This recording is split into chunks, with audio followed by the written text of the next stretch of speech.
Buenos días. En esta clase vamos a presentar un tema sobre lo que es el feudalismo clásico y las cruzadas. ¿Qué es el feudalismo clásico o la etapa típicamente feudal de la Edad Media?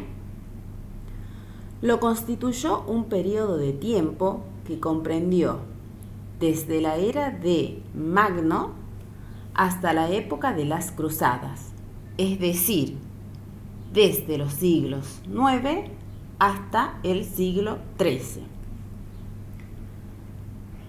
El feudalismo clásico es una forma de organización social y política basada en las relaciones entre los vasallos y los señores feudales. El feudalismo tiene su origen en la decadencia del Imperio Romano y predominó en un grupo durante toda la Edad Media. Para entender lo que es el feudalismo, vamos a hablar de la definición de feudalismo. Había un señor feudal que era quien poseía el poder en el sistema feudal y era el administrador de la tierra. Entonces, tenemos que diferenciar al señor feudal, al vasallo y al siervo. El señor feudal era un noble que disponía de un feudo y buscaba el poder. El vasallo era un hombre libre y en muchas ocasiones nobles recibía al feudo de parte del señor a quien estaba obligado a pagar el tributo y apoyarlo tanto en lo político como en lo militar. El siervo, en cambio, pertenecía al pueblo llano. Estaba forzado a prestar servicio al señor feudal y a entregarle un porcentaje de su trabajo y no podía vender ni comprar tierras.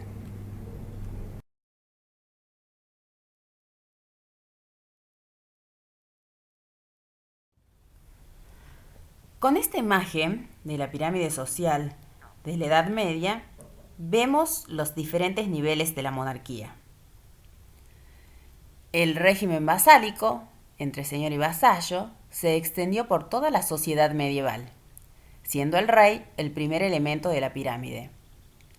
Le seguían sus vasallos, que eran los duques, condes y otros señores poderosos, quienes contaban con la cooperación de las personas más ricas. Estas, a su vez, recibían los servicios de vasallos más modestos, de modo que desde la cima hasta la base de la sociedad, todas las personas estaban vinculadas con otras. ¿Cómo el señor feudal controlaba la producción?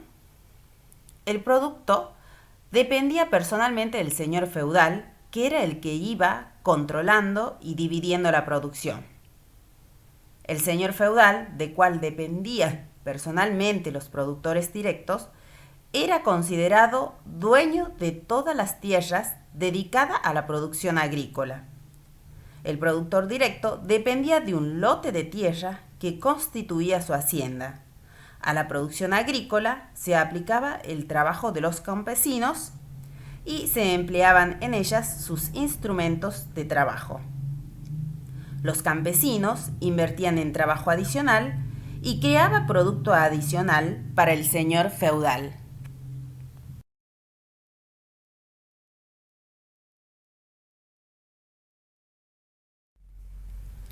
Como podemos ver en la imagen, se ve la distribución de la tierra. ¿Qué rol cumplía la distribución de la tierra? Por lo general, las tierras fueron divididas en tres categorías básicas: el manso señorial, el manso servil y el manso comunal.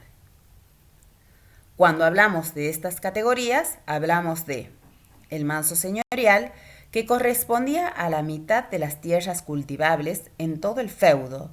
Los alimentos allí producidos eran íntegramente del dueño de la tierra y el siervo tenía la obligación de ir entre 3 y 4 días de la semana al cultivo de estos terrenos. El manso servil, desde un punto de vista legislativo, tenía doble naturaleza: una posesión legal perteneciente al señor del feudo y una posesión útil establecida por el siervo a través del uso de esas tierras. El siervo retiraba la producción necesaria para la obtención de su sustento y el pago de varios tributos y obligaciones exigidos por el señor feudal. Por último, el manso comunal. Era entendido como toda la tierra de la propiedad que podía ser utilizada concomitantemente por el señor feudal y sus siervos. La mayoría de las veces correspondía a bosques, pastos donde podía realizarse la actividad de animales, recogida de frutos silvestres, caza y obtención de leña. El que tenía el control de toda esa producción agrícola era el señor feudal. Por lo tanto, las relaciones serviles eran marcadas por el signo de la desigualdad. En esta imagen podemos observar cómo están ubicados el castillo, la vivienda del señor, las tierras del señor cultivadas por los campesinos, las tierras que le cedían a los campesinos y también las viviendas donde puede observarse las desigualdades.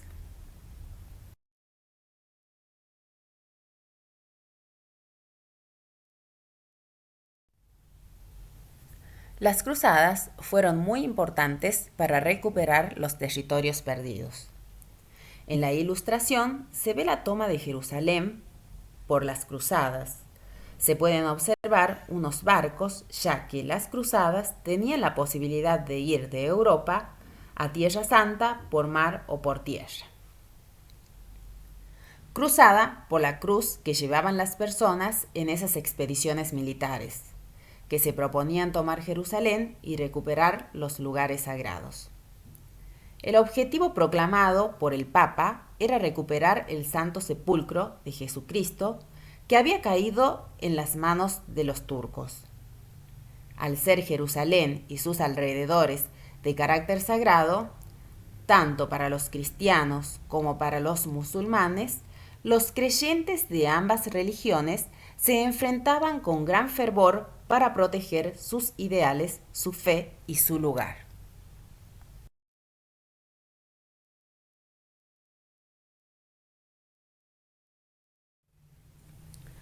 Aunque las cruzadas tuvieron una motivación religiosa, también estuvo la ambición de los nobles feudales europeos que deseaban conquistar nuevos territorios y las aspiraciones de los comerciantes que querían ampliar sus redes mercantiles. Las causas de estas cruzadas, entre las principales, era el deseo de los cristianos de recuperar Jerusalén, la búsqueda de la fama, riqueza y tierras que prometían al cruzar. Ese fue el principal motivo por el que tuvieron mucha convocatoria en la época. La ambición de los comerciantes que deseaban expandir el comercio en el intercambio mercantil entre Oriente y Occidente. O sea que existían tanto causas políticas como ideológicas.